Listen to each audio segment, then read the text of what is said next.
You just press play on the Last Breath Huntcast, home of the Huntroversy. We're here to entertain, educate, and engage. And in case you didn't know, you only live once. But if you do it right, once is enough. Don't waste it. Okay, here we go. Welcome to episode number 153 of the Last Breath Huntcast, home of the Huntroversy. That is the style of episode we have rolling out today. Since today is Monday, July 18th, we are officially 1 month away from the launch party, and we are going to release the introduction today on our Instagram at 7 p.m.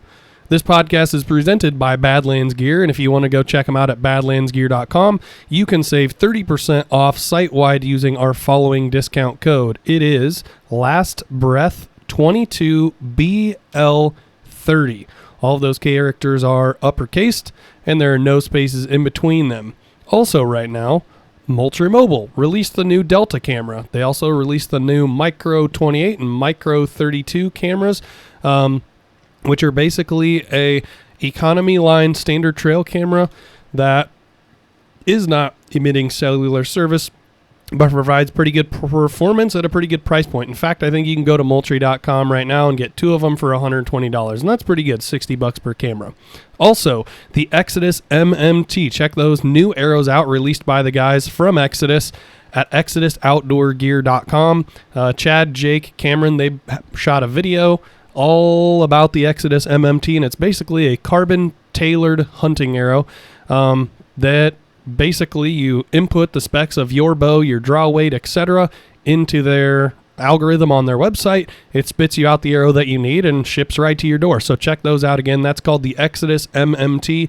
It's basically a carbon-wrapped aluminum shaft. It's like a full metal jacket equivalent of a carbon hunting arrow. So also Outdoor Edge Gear, LBTV25, all uppercase, no spaces. That'll get you 25% off OutdoorEdgeGear.com.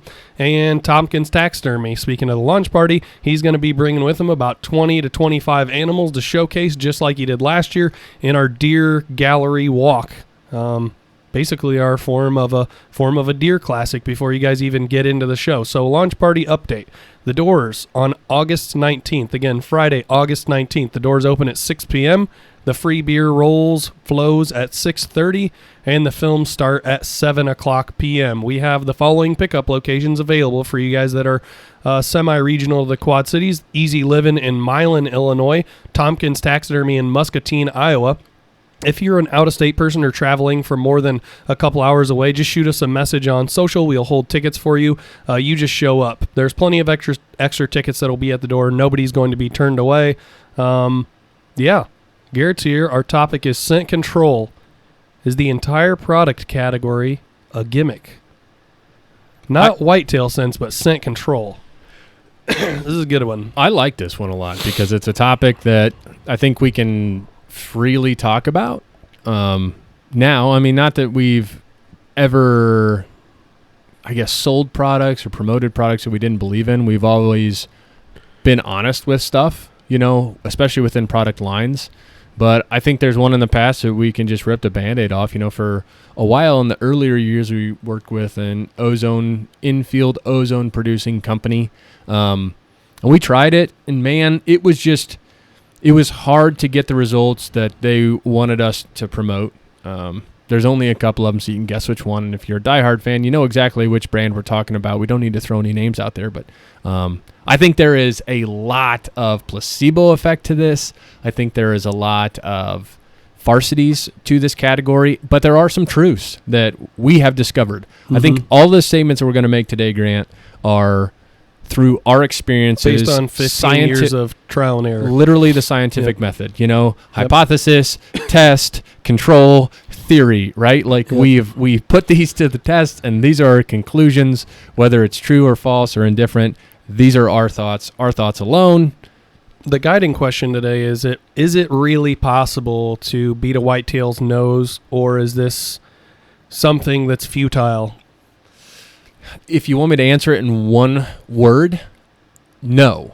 You don't think so? No. If you want me to say a one-word answer, I think not. Now, I think that there's a gray area that's not expansive, but there is a gray area to the products that work to some degree. Yeah.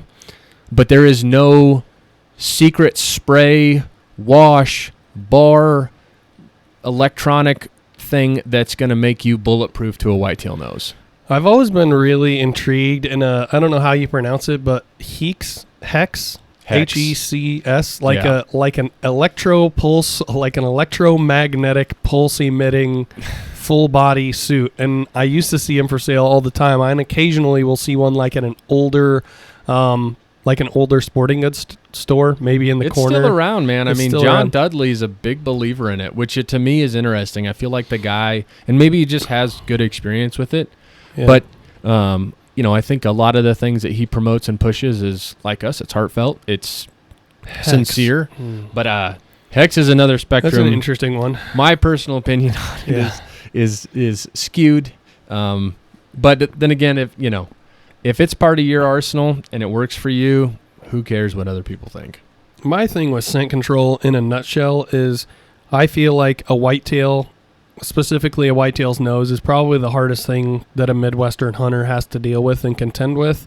So I feel like any advantage that I could get, I want to be in possession or some type of use of that advantage. So that's why I start several weeks before season with scentless showers, and that's why I wash all my camo and store it in airtight containers and dress in the field and do all these things, because in my mind, let's say that I have a 50% chance of a buck in the rut like running a doe by me or behind me at like 50 yards. Maybe not running a doe is the right scenario, but maybe a buck with nose to the ground, like he's focused on what he's focused on. He's 50 yards behind me, and if I have a 50% odds of beating him smelling like nothing versus 10% odds of beating him smelling like, a Casey's Pizza or the inside of my house or garage or whatever, then I would rather use things like we're about to talk about and get that added extra advantage. I guess that's the way I feel about it. I don't think it's a fail-safe. I don't think it completely destroys every bit of scent or can beat a whitetail's nose, but I do think there's got to be something to be said for not smelling like when I walk into a Blaine's Farm and Fleet, I know the smell. I know exactly where I am. And I feel like if a deer smelled a human that smelled like the inside of a McDonald's, it would be glaringly, obviously wrong. Yeah. It's like something they've never smelled before. So that's my logic behind it, I guess. And I agree with you about what you were saying. I think that for most of the scent elimination products that are in the market, not masking, but eliminating, I do think that they help. But I think your question was not, does it help? Does it, absolutely 100% unconditionally work? That's where I'm saying, no, it doesn't. There are also some guys that are in the camp, if you will, that believe that small amounts of human odor is worse than extreme amounts. This is not my thought, but the reason being is that a whitetail that's exposed, like let's say I've listened to a couple podcasts, one of which was Whitetail Experience. They're big public land guys, but they're like, hikers don't care about scent. They smell like sweat and deodorant, and they have their snacks and treats and their dog with them, and like they just got out of their car that maybe they were smoking, like, so that when one of those guys walks by a deer, it's glaringly obvious. Like wham, I know exactly where that human is. But hunters are stealthy, so a deer that has an experience negatively with like that trace amount of human odor that's attempted to be masked, it's more predatory. I don't believe in that. Like, it's not like we're going to now start wearing our camo to work, spraying it with cologne. Yeah. But there are some people that think like that, and I can understand that. I understand that thought process, but you're not going to be able to talk me into it. Like, I get it.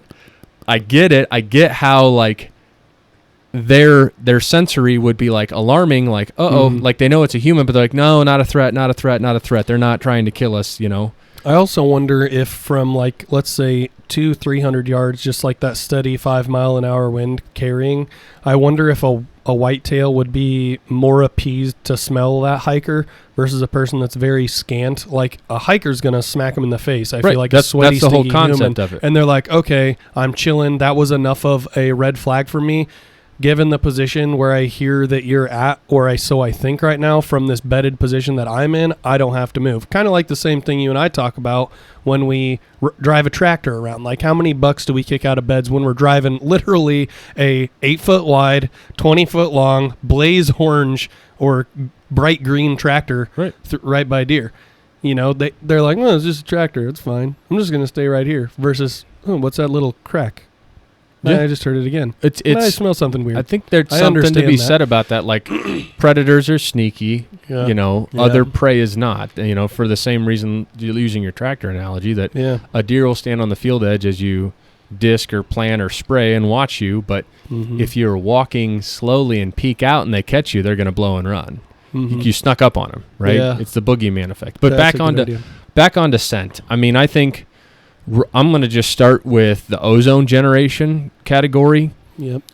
I do not believe, again, this is my opinion, I do not believe that there is a product that can generate enough ozone for an infield application to completely mask and kill your odor. Ozone does kill odor. There is science behind it and a lot of it, but it needs to be a concentrated amount for a set amount of time to wash or scrub or destroy that odor. So again, in controlled environments over sustained amount of time, it does work. But the volume of air in the timber is, I don't even know the multiplier larger than a tote or a closet or your car, where that ozone has the ability to work. That's a big distinction here. I feel like ozone, it 100% works. Like, when I throw my clothes into my bag, it eliminates all the odor on it. Yes. It even has that chlorine-y, bleachy smell that if you've ever had an ozone emission device, that you know what I'm talking about. You know the smell. And I've had different products that emit ozone, and I still run the ozone cycle on my bag. And we routinely bring them to the blind with us, but that's because it's an enclosed environment. And that's, I feel like, the big thing. I think ozone definitely works in scent elimination, but I don't feel like in an open vacuum you can really control the amount of scent that you need. Right. Like my dad was saying when I was explaining it to him, he's like, and a whitetail can't smell you? And he's like, are you kidding me? He's like, and your dad's super smart. He's like, picture an 80-gallon fish tank, and he's like, what did he say? He said, You drop a little red ant into the bottom of that 80-gallon fish tank, and he's like, now put another little red ant in there that's blind.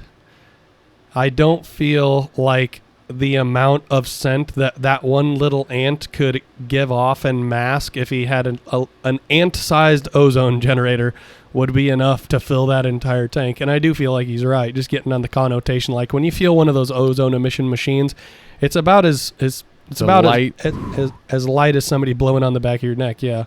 Like cute, like not like, no, like a nice little whisper. Like, yeah. Because if it gets more than that, it'll be loud and obnoxious, and then the deer will hear you. Which there are guys now that even invert the devices because sound is directional. Seriously, they'll have the fan pointing upwards. Yeah. And I can understand that. Makes sense. Having used them, not only is it annoying, you hear it. They're right above your head. I don't feel like they're that loud. I wasn't really ever like annoyed by the sound of it. I feel like I just think that maybe it's just too much air. Like, it's not a realistic expectation of the tool.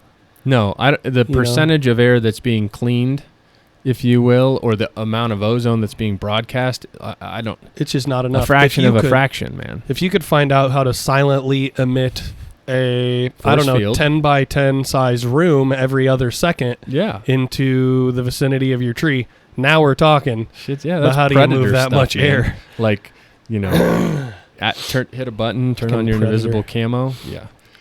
Anyway, so on to ozone, I think we've covered it. I don't think that infield use is. I just don't think it can work. Now, there are guys that just swear up and down that it's why, but again, also. But maybe it's just like for them, one of those little things. What I was saying is the guys that run ozone in the field are also cuckoo magoo about their scent like we are. That's true. Scent showered since They're 2 taking weeks every before precaution. the season. They're washing their clothes. They're ozoning their clothes. They're spraying down. Like those guys are doing everything they can. Yep. And I will say this, do I think that ozone in the field hurts you? No, I don't think it does. I don't think, it can work. And if it does, and the guys that run ozone in the field, they shouldn't even worry about their clothes. Because in theory, it creates enough ozone to eliminate your odor. Right. But they don't. Like the guys that They get take away. it to the nth degree. Yeah, and that's good on you, man. I don't blame you for going as far as you can go with it. But what's to say that it was that ozone generating product? That's I the don't hard know. thing. And Matt it was Missy still up. And it was also usually the deer's killed in November when we've all seen those rut crazed bucks. right. The 5 to 8 days that they're absolutely like Nuts. dumb, Yeah. Yeah. But anyway, I want to see a dude in a tree 15 feet up with a deer 200.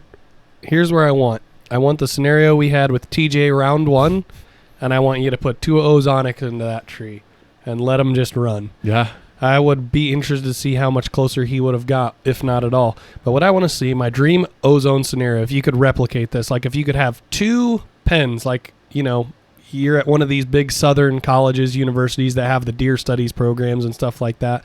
You got 2 pens. Each of them are 10 acres. It is a perfectly straight north wind. You have a food plot on each property in 1 acre or 2 acres of size on the south side of that property. You have 2 4-year-old bucks, one in one pen, one in the other. You have a hunter on the edge of that field. You have a nice, slow, rolling 5-mile-an-hour wind, but it's steady. yeah. And you have the ozonics or whatever you have turned on in the tree with you. In one tree and not in the other. I feel I like would you would love need to have see what happened. more controls than just 1-on-1, but I know exactly what you're saying. See, that's a dead downwind, yeah. 200 yards, Yeah. just a steady push wind. See if it the works or worst not. winds to have. I mean, I think That's a hard one. any type of deer coursing or like deer foolery, if you will, there has to be a degree of distraction for the deer, because it's like humans, man. If I'm dialed in, there's not a lot that could quote unquote get past me because I'm watching for it. I'm expecting it. I'm anticipating it. Yeah. Like those deer that are just on edge, those old deer that are smart. But then again, like those deer that are maybe the same age, but for some reason they woke up in a really good mood. They ate the last dandelion. They're like, my life is great. Yeah. Those deer that are oblivious, and it's situational and it's subjective, right? That's I fair. know that I'm throwing out a hypothesis here, but it's like, I seem like when we have deer that we have a distraction in front of, i.e. a decoy, Yeah. those deer Yeah. totally negate all of their other senses because they have a distraction. They're focused now. Yeah. You know what I mean? But for the same reason, like if a deer is that focused on not getting shot, Yeah. it's hard to fool them.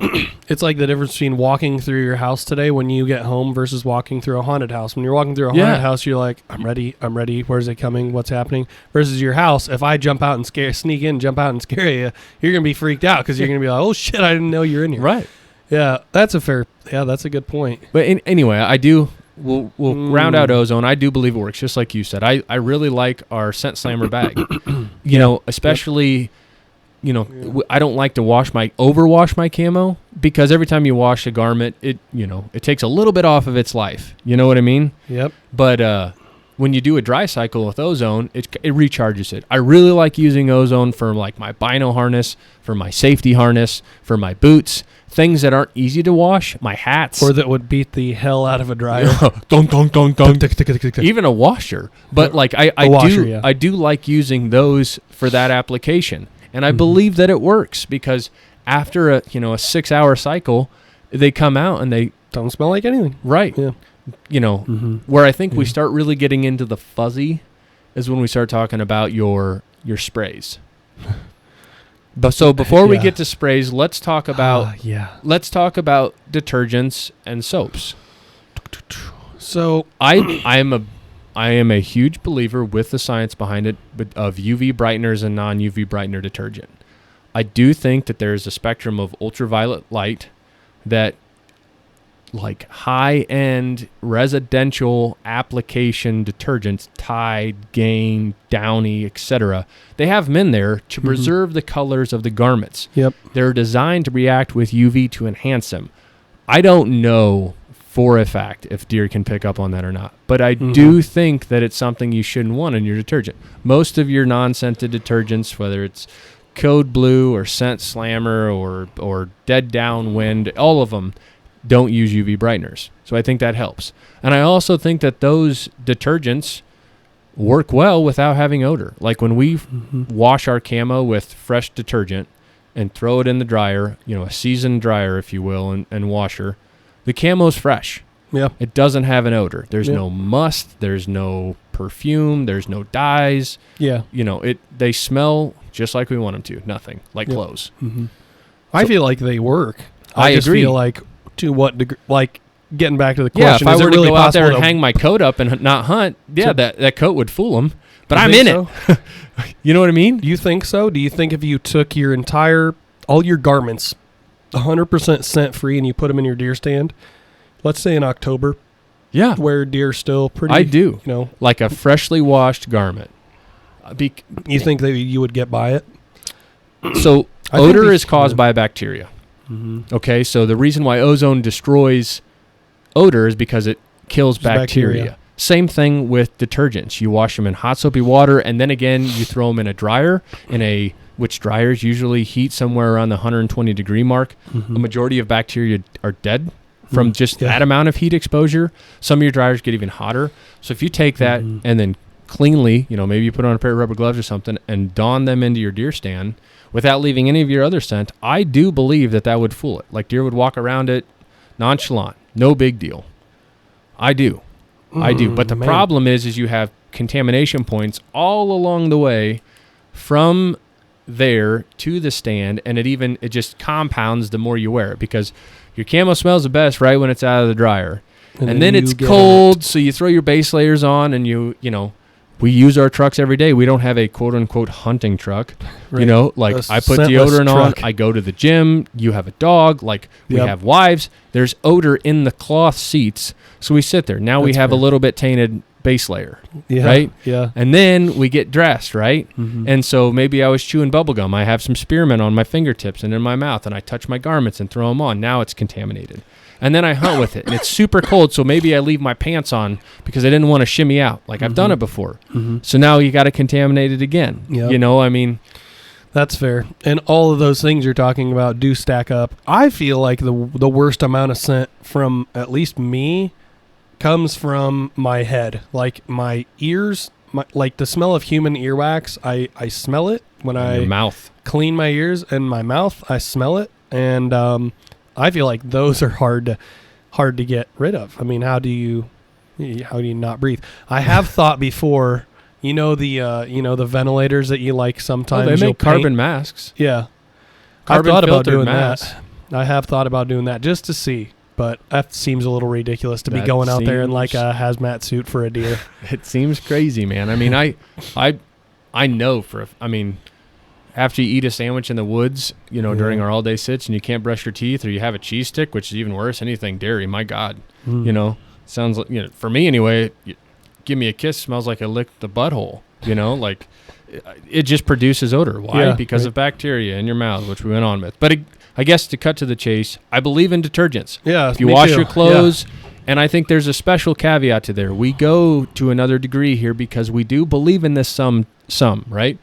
Your washer and dryer will have residual stuff, especially if you use fabric softener. Oh yeah. So if you take your household washer and dryer that's normally probably used multiple times daily, definitely multiple times weekly, right? It has that buildup in there. And then you throw your camo in there and you throw your detergent, it's going to have residual on there. I promise it. I guarantee it. There will be some of the Tide, Gain, Downy. Tell them what to do that we've been doing for a long time. Well, before we had set aside washer and dryers, we would purge, if you will. So we'd do a load of towels or a load of jeans or whatever, and we'd do it with detergent, UV-free, scent-free detergent. And then we'd dry them again to hopefully get as much of that residual Spray stuff the out. inside of the dryer with scentless spray. Yep. The whole inside. Then put those garments that are scentless, air quote, into the dryer. Now we have a theoretically cleaner apparatus in both. Way cleaner. I mean, we've seen it. It's Yeah. you know, in a perfect world, you could do it 2 or 3 times, but usually you can't, right? Mhm. You're last in line. Mama Bear's got the washer. She's pissed that you're taking it already. You got to run 2 bonus loads before you can even get to your camo. Mhm. But I mean, to show you how much feel I like it believe works, though. in detergent and scentless detergent and keeping your garments clean, I mean, I have a dedicated washer and dryer. Mhm. And they're nothing fancy. I'm sure you could find them on Amazon Marketplace for a couple $100 a piece. I bought them used. But they're bulletproof. They're older. They work like freaking workhorses, and Mhm. they don't see any type of scented Clothing other than scent-free anything. anything. You know, maybe I'll do a load of shop towels or something, but it gets scent-free detergent. Period. Mhm. The end. Moving on to spray. Detergent definitely works, and I do feel like the body odor, like you and me, we often talk about this. So I could sweat in a meat locker, man. We will start, taking scent-free showers 2 or 3 weeks before season. I try to do it at least minimally on the long end by the 15th of September every year, given our October 1st opener. And I feel like when I'm 2 weeks into doing that, all of a sudden my scents heighten. And it's because I don't have any odor on my body. It's true, And, man. if you get like really good quality antiperspirant, I don't get the antiperspirant that is sold by like hunting companies. I get like The Speed unscented, Stick yeah. or Arm & Hammer stuff Yep. from Walmart that's legit antiperspirant that I can actually go to work and it'll keep me relatively sweat-free. But at about 2 weeks in, then I'll start smelling things like, You'll pick up on stuff that you'll pick up normally on you stuff just that normally you wouldn't. And I'll just do that all season long. Like that first shower that I take in like late January, the first scented shower I take, It hits you feels like- so amazing. But then you feel like, oh my God, do I smell like this all the time? And you that do. first day, and you do. It's crazy when you take that sense away from yourself and you truly go scent free for like 2 or 3 months of deer season. How much your scent is heightened. Like, when we have a buck that has peed in a scrape recently in the woods, maybe it's 50, 60, 80 yards away. we'll smell it. We'll smell it. We know. Humans, us. Like when I walk in or my wife walks in after being at a particular like bar or restaurant with her friends after work and she walks through the door during hunting season, I can be like, oh, you were at, because I know the smell of that place and my senses are that much more heightened because I don't smell like anything. Like my sense is not being diluted by my own odor of like my traditional like Degree and Old Spice and V8 shampoo and stuff that I wear normally. It's, that much more. So I do believe in scentless like Body wash? deodorant and body wash 100% to remove that scent because it does do a good job if you're religious about doing it. So I'm all in for that one as well. Yes, so detergent and body wash soaps, I agree. I'll do that forever. As long as I'm a whitetail hunter, I'm going to do that every season. Yep, and I think it does help. It does, because like I will say openly and honestly that I do not think the maybe the cleaning, and maybe it's not the cleaning, maybe it's just literally the deodorizing aspect of scentless soap works, because when we make the switch, I know by the end of the day I'm like, man, I'm kind of stinky, Yeah. But it could be a combination of two things. A, that maybe that soap isn't as strong, but more importantly that there's no deodorizers in it. Yeah. And B, we have a heightened sense of smell. Maybe Mhm. we would smell that anyway. Yep. But if our olfactory glands weren't as clouded with constant barration of perfumes. But I agree with you there. Laundry detergents, body wash soaps, they do work at eliminating odor, and I think that they're an important aspect of trying to fool a whitetail. Does it make you bulletproof just because you washed your clothes and took a scent shower? No. Nope. I don't think so. It makes you smell like less of a human, though. Makes you smell a I lot think. less. Yeah. On a Richter scale of 1 to 10, you went from a 9.5 to A 3 3. or something. Right. Yep. Right. You're still there. You're just diminished. Yeah. The one that I have a trouble with is like the one I feel like we're about to talk about, and that is spray. Like field eliminator spray, whether it's dead downwind or BioStrike, whatever. Any kind of spray.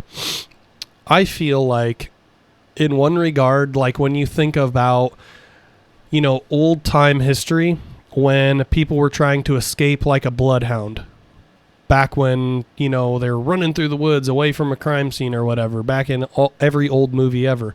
Where did they go to try to get rid of the scent of the bloodhound?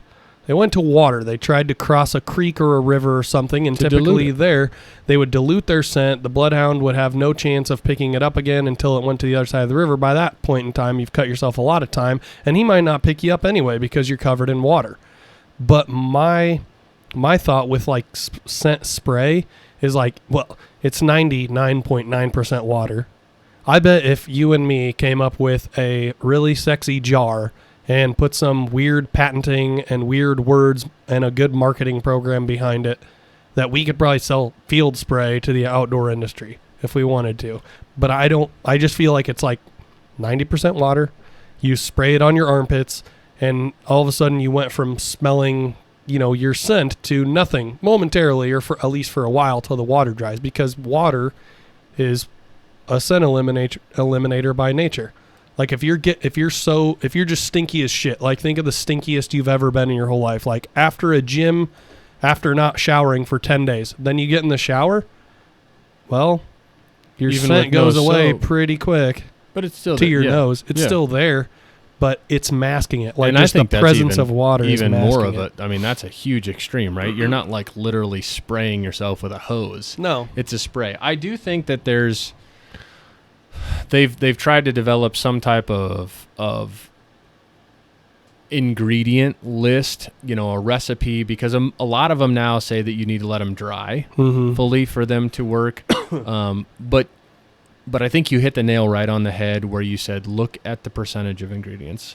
It's probably required. I don't know if it is or isn't, but I know for a fact that some of them will say like 99% water and then X% like secret ingredient. So just by that math, how much could even let's give them 5% dilution, 10% dilution. How much effectiveness could that do? Maybe not. We've never had a lot of success with it. We've sprayed down with just about everything that's out there. I mean, literally, we've tried a whole bunch of stuff. But I would rather, I think, have an odorless scent spray than a scent mask. Like when people spray like acorn scent or earth scent, I don't feel like I would much rather take the odorless one than the other. I agree. But I feel like that gets us into the we're not necessarily scent elimination scent or masking. Scent control, but so scent like masking. Scent elimination, let's not get off of that one just yet, because I would love to hear other people's opinions on this, because there's some that religiously spray down. And I mean, you could burn through a dozen bottles of that stuff through a season pretty easy. We spray our boots because I do feel like ground scent will end a hunt pretty quickly. Yeah, we do. That's what I'm saying. I hate to be, I don't want to be a hypocrite on this podcast, because we do use a lot of these things, but I just don't think they make you bulletproof. I think, does it have a potential? It has a potential to help. Yeah, it's not even a certain fact.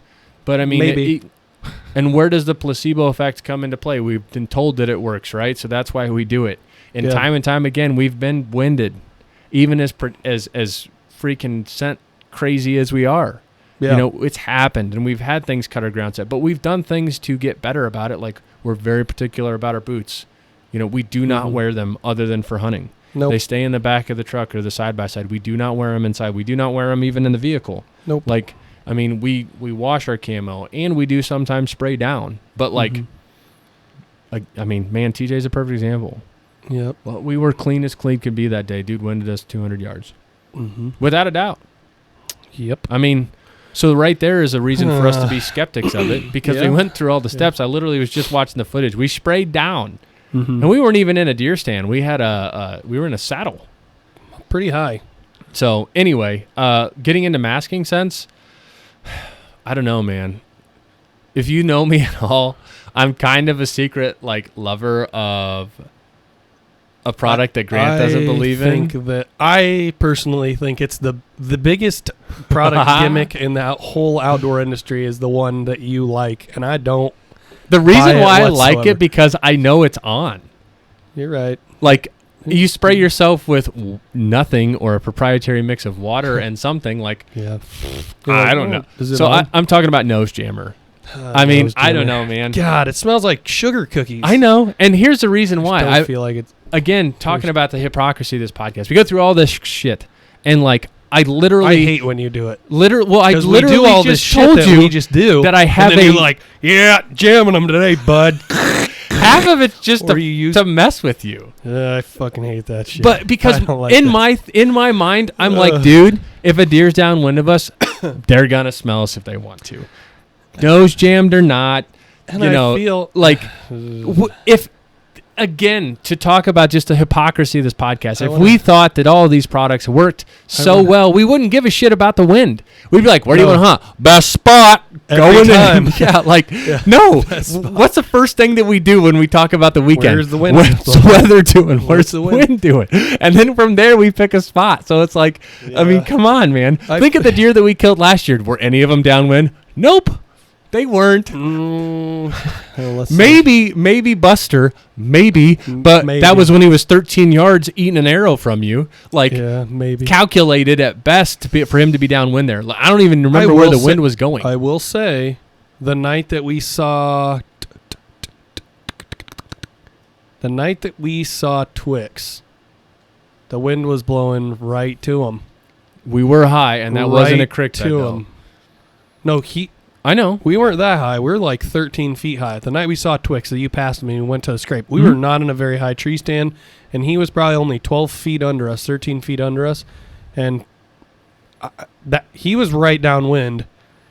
Like, he walked through. I was like, is Garrett going to kill him or not? This is a nice 4-year-old deer. It's I think that deer was within those several magical days, because if you remember, we had Tra-La-La come trouncing around with his dog.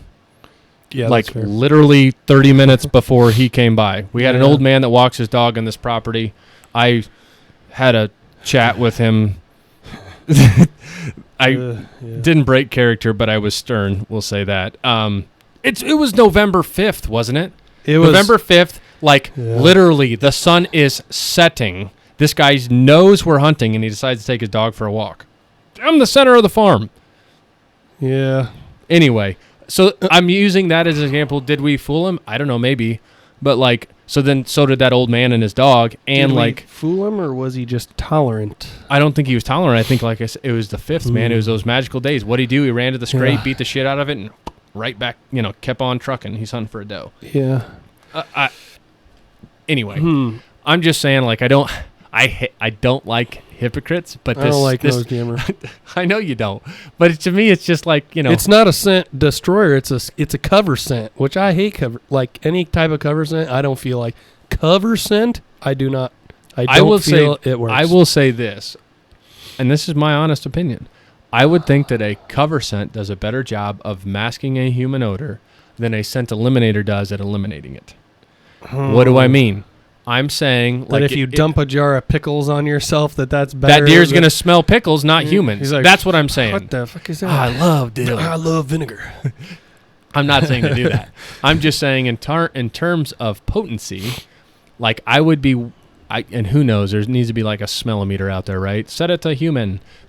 You spray yourself with nose jammer. There's got to be some kind of... And then it's we detect 0.001 of human odor. And then you spray yourself with the top leading scent eliminating product, and it's you get what I'm saying here, right? Yeah. Do I say that cover scents work? No. Literally, I just went on a rant why I told you ever since we found that stuff, the first time we were exposed to it was in Nebraska. You remember that? Yes. And it was hilarious. We were like, I cannot believe this guy's spraying this all over himself. And he covered himself. It was the same reason. He didn't care, because you want to know why? Every stalk we went on, the deer weren't downwind of us. It's not like he's put it on there. He's like, we'll walk straight at him. That's right. Right, exactly. That's the funny thing about it. We're talking about this scent product that we don't believe in, but it's wind trumps all. Yeah.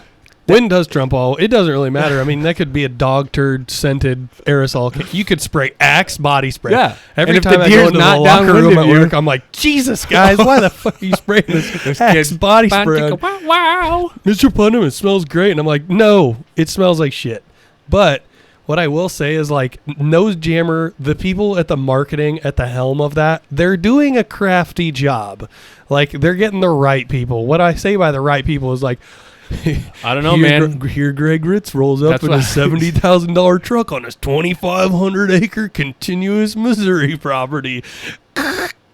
Sprays the outside of his enclosed redneck blind and tightens the windows up. Jammed them. Like, all right. Come on. Is that a byproduct of Nose Jammer really working, or is it just a byproduct of Greg Ritz being a pretty smart hunter with a huge amount of resources that 99% of that's hunters what I'm saying, don't have? Man. He doesn't need to jam them. You want to know why? Because he's got the blind set for the right wind to hunt. And he's that's it. Yeah, it's just for show. So it's a facade. It wouldn't matter if it's Nose Jammer or if he's spraying scent elimination or if he's got some candy apple flavored cover scent. You know, again, take it back to the scenario that I gave you. 2 deer, 100 yards, 4-year-olds in separate pens, 10 acres. One's jamming, one's not.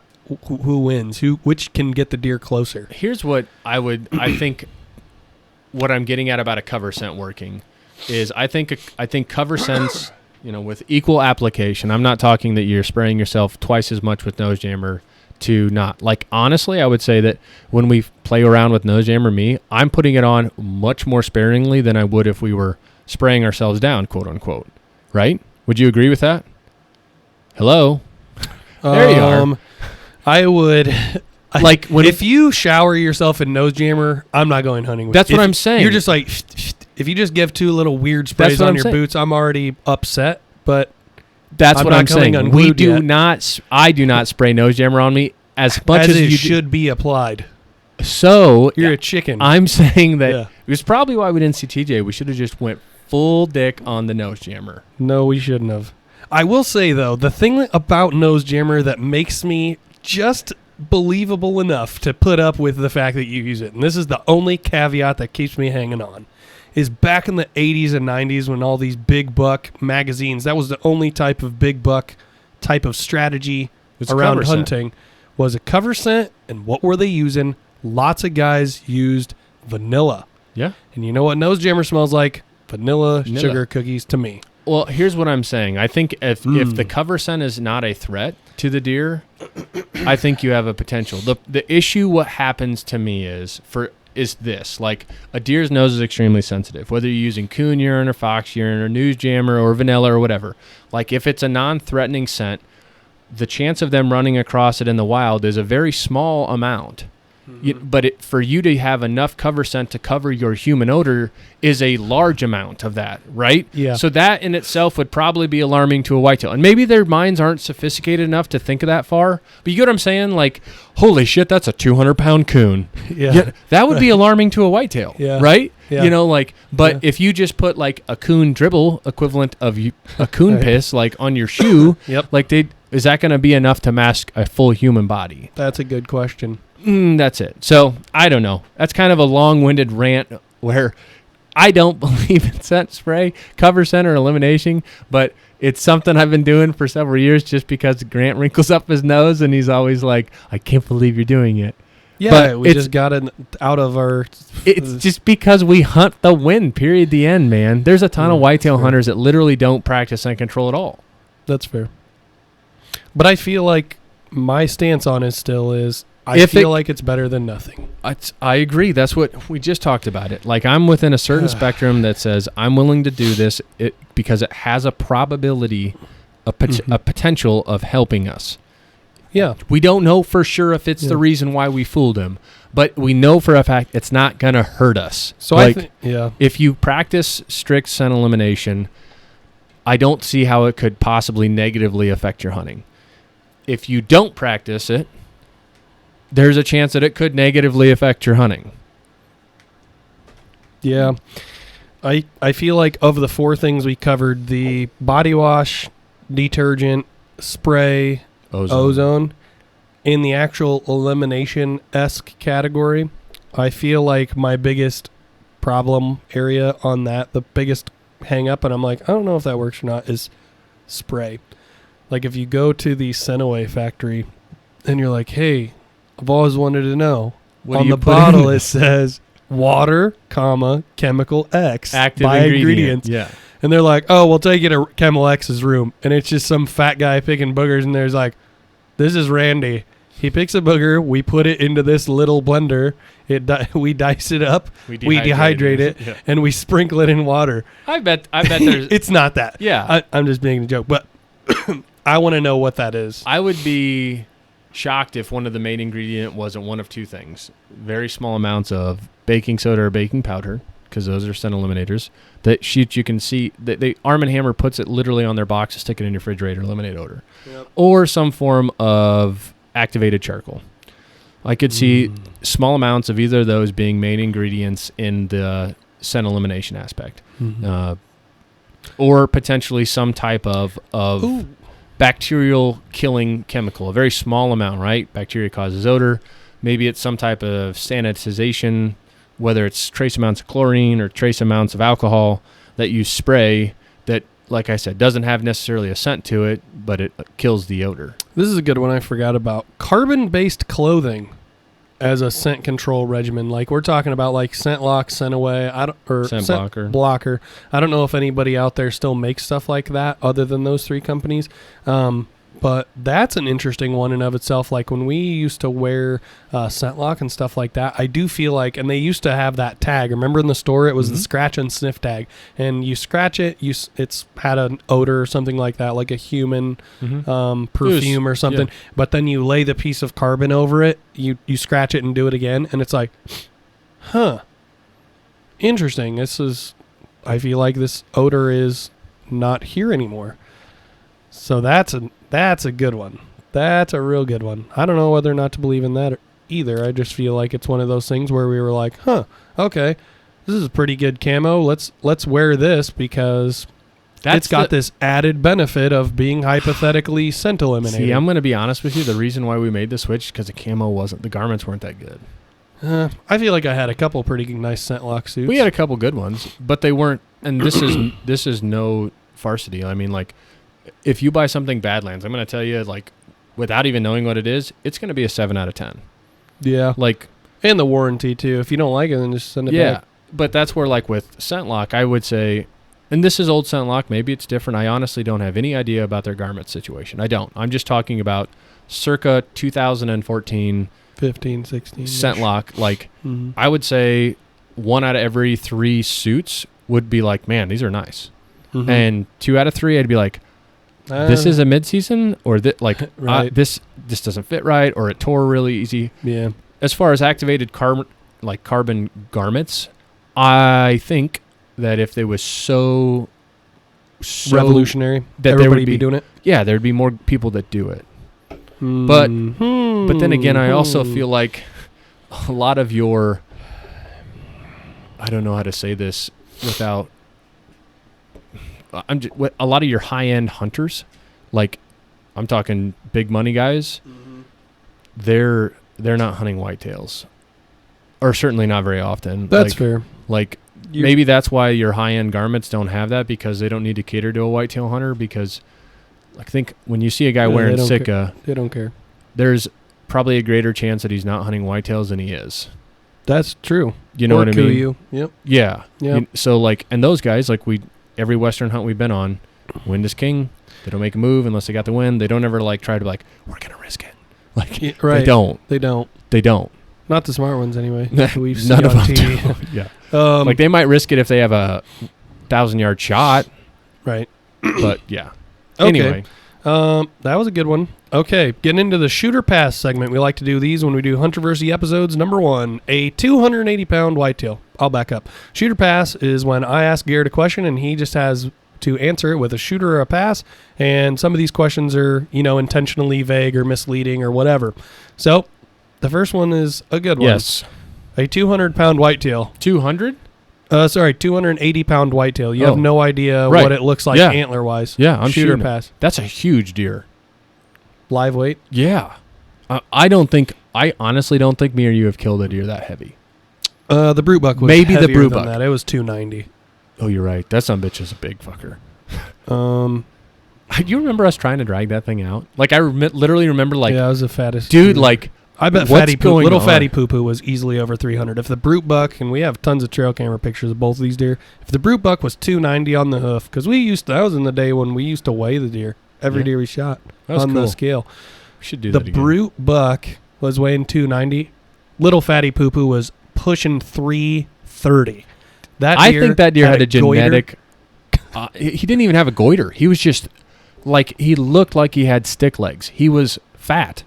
So fat. Fat. Not Josh even, was fat. I wish we would have weighed Josh. Josh was a big. Big old he had a fat huge brisket in the front. Killed him right in his prime though. Late October. He was peak At weight. his peak weight. Yeah. I bet he was encroaching 300 pounds. I didn't have to drag I that deer bet. 1 inch. Nope. Okay. Number 2, a black bear on the first day of your week-long trip in Canada. It is also a fishing trip. Salmon Stream is nearby the lodge, presumably. You just tell me it's a bear? A black bear. He's in the bottom 30th percentile weight-wise, but you will be your first bear ever with archery equipment. Oh, yeah. Shoot him. Okay. I mean, that's an awesome situation for you to have. Yeah. Opening day, you can fish the rest of the week. You've never killed one with your bow. Like, Yeah. I mean, That's fair. Man, I would 100% What more would you ask for? Yep.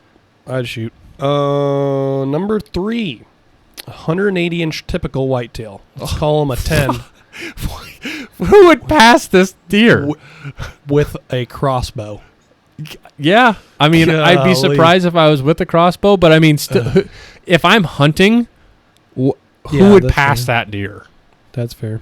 No, that was just to get you a little Yeah, I know. pigeonholed with the crossbow. I'd catch thing. a lot of guff. Okay, number 4.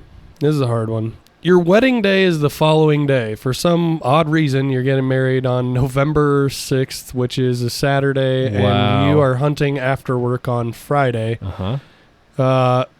All I can tell you is that you're going to live or shoot this deer. I And know where he'll this be is- in your top $3 of all time, but the fucker's got to go overnight. That's it. That's all I'm giving you. I am shooting. I am so shooting. I hope that my wife loves me enough to understand the magnitude of No this way. situation. No way. Ah, I think Dude, I don't know. wedding I day killed and the a day of turkey. childbirthing are the 2 top days in a woman's life for a lot of women. And I feel like if you F with that, and she's like, you know, because like if you put a deer over me? if you extrapolate the amount of wall hangers that are in your house and my house right now, and your wife looks back on you and was like, remember that one time when we were 26 and you pushed the wedding back because you had to shoot that deer? He's not even in your top 20 anymore. Well, I guess it would be different scenario, and you might change it now, the parameters. But like for me, I'd be like at the farm at first light, and I would have all of my groomsmen there and be like, we have 2 hours. We gotta find him. We got to find him. Like, there's a chance that I don't miss the wedding. A pretty good chance. Most weddings are in the afternoon. Let's say Maybe a couple let's photos. say it's a hard noon wedding, like high noon. I'd still getting married. don't care. I'm Pictures shooting start- it. I'm shooting Pictures start at 8:00 Shooting. sharp. I'm shooting Your it. hunting farm is an hour away. I'm shooting the- it. I'll be Our there. wedding photos are going to be in the timber. Like, Okay. I feel like no way. we could have wedding pictures I with felt the so deer. bad when this happened to me with my cousin's wedding, even, and I went out to track that deer instead of going, and I still feel bad to this day. No way, man. Okay, That's not even your wedding. I know, but I still feel terrible. Alright.